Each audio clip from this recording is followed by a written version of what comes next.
we have news that I didn't ever think I would be reporting, and that is Republicans are outflanking Democrats on the left when it comes to helping regular people. What a crazy time. This is the kind of thing that'll get Trump reelected, of course. So, and there's some updates. This story was basically from yesterday, and this bill has passed at some point today, but we'll get into this second. So we'll just stick with the article for now.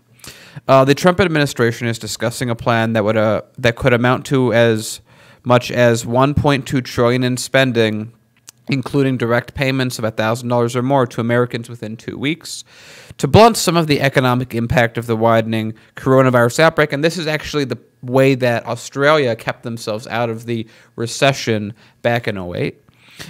Quote, Americans need cash now, and the president wants to give cash now. They should call J.G. Wentworth, I suppose. Anyway, that's not in the script. And if you're in Chicago, you know exactly what I'm talking about.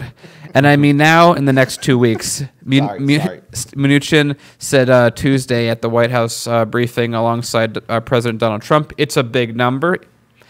You know what was a bigger number? $1.5 trillion that the Fed gave to the stock market and the banks that got burned right away. But big number nonetheless. Mnuchin told reporters later on Capitol Hill, this is a very big situation in this economy. We're putting a proposal on the table that would inject $1 trillion into the economy. The administration had been discussing a total aid package of $850 billion, but discussions later included spending as much as $1.2 trillion. According to people familiar with the matter, the cash payments will be part of a stimulus plan Mnuchin is negotiating with Congress. The administration hasn't decided how much to send Americans, but wants the checks to exceed $1,000, according to people familiar with the matter. So again, these are Republicans that are thinking of sending America Andrew Yang's UBI. I'm just putting it out there, and then I'll make a little more importance in a minute. So Mnuchin's proposal included $300 billion for small business loans, $200 billion in stabilization funds, $250 billion in cash payments, and a possible second round of checks. People familiar with the matter said, including tax deferral that would bring the cost of the plan to around $1.2 trillion. Mnuchin said the administration will aim to not send checks to millionaires, but stress the need for urgency. The checks will be subject to some kind of income test, according to one of the people familiar with the matter. And it's interesting that the S&P with this news jumped as much as 7% before dropping back down to 4%. And continued streak of volatility last seen during the Great Depression. The Dow Jones Industrial notched at a 2% gain. So I want to point that out because when that $1.5 trillion was given from the Fed to Wall Street to the banks, etc., it shot up by 10%. So I just want to make the point that from Wall Street's point of view, $1.2 trillion to people is worth like half as much enthusiasm in building imaginary money as money that got sent into the banks that got burned in like 20 minutes. So just an idea of what is valued and by who. Now, what was interesting is that this has now been passed at this point, and a lot of this stuff we're talking about, Kit will go into in a second, but the one thing I want to bring up that was very interesting is Nancy Pelosi, the Democratic leader that we all know and love, is blocking the check and payments, the cash payments to families. Of course, she has okayed all the other stuff that's happened, the tax breaks and the bailouts. But when it comes to Nancy Pelosi helping regular people, ooh. Now, you know what that's going to do in the general election? Quite a bit for the Republicans, because they're going to be able to very quickly flank Biden on the left, flank Nancy Pelosi on the left. Because now Donald Trump is going to start going around and saying, I've been trying to give you American people. That's not a good Trump voice. I've been trying to give the American people. Whatever. I don't have it right now. It'll come to me at some point. You'll get it. But he's trying to give people $1,000, and he's going to say, I'd love to give you $1,000. But Nancy Pelosi won't let me. She's stopping me. Now, of course, that's not a good look for the Democratic brand.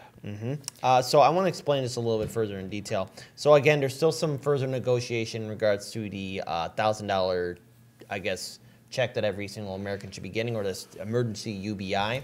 Again, when we're talking about the UBI, this is something that originally Representative Tulsi Gabbard was proposing until it was beginning to adopt by other members, was in the Senate and the House.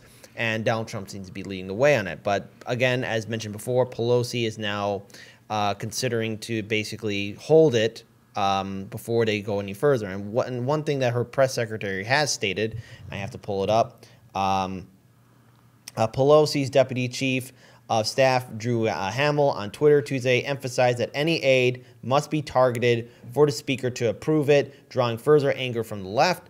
Again, the issue is that she wants to, I guess, look at it further, but the thing is, people don't have time to wait.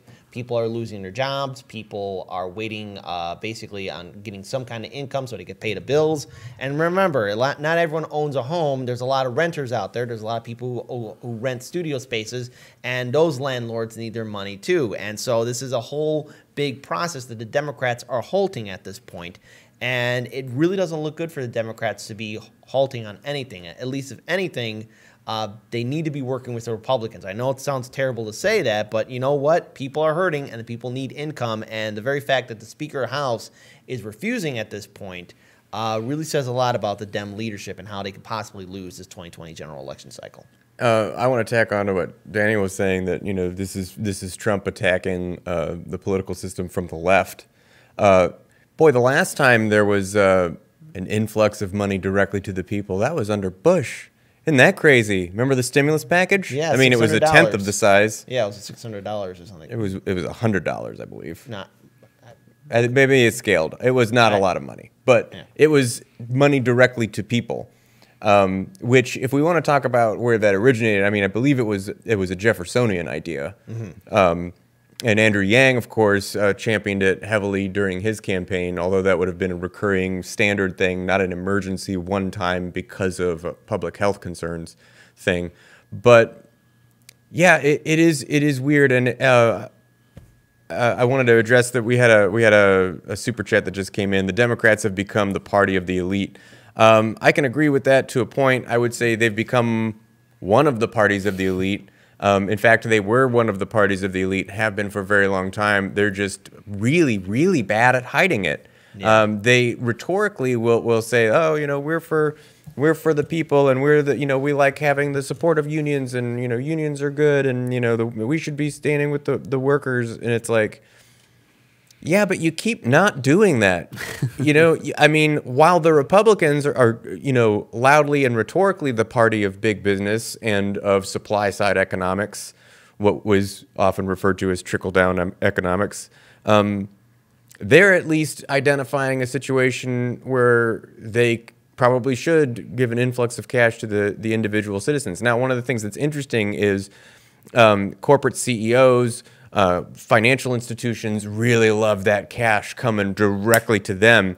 But it's sort of like they already siphon up money from everyday workers anyway. That money was going to end up in their pockets almost for sure, or the vast majority of it.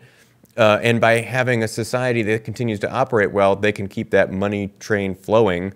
You would think that they would want to go ahead and put an influx of cash into the people so that they can continue to make their profits. I guess they see that we would try to reinstall some of the institutions that FDR put into place that have been dismantled over the years that prevent them from siphoning up all of that money.